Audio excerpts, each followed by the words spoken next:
అందరికీ నమస్కారం. ఆదిత్య హృదయంలోని 9వ శ్లోకాన్ని చూద్దాం. పితరో వసవస్సా సాధ్యా హ్యశ్వినౌ మరుతో మనుః వాయుర్వహ్ని ప్రజా ప్రాణ ఋతుకర్త ప్రభాకరః. సూర్యుడు కేవలం ఒక గ్రహం మాత్రమే కాదు. ఆయనే పితృదేవతలు, వసువులు, అశ్విని దేవతలు, సాధ్యులు, మరుత్తులు, మనువులు వంటి దివ్యశక్తులన్నిటికీ కూడా స్వరూపం.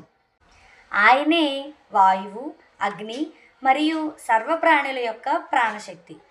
ఈ సూర్యుడే మనకి ఈ లోకాన్నంతటిని నడిపిస్తూ, కాలచక్రాన్ని నడిపిస్తూ, అదేవిధంగా ఋతువులనన్నిటినీ కూడా మారిస్తూ లోకానికి వెలుగునిచ్చే పరమాత్మ ఈ సూర్య భగవానుడు.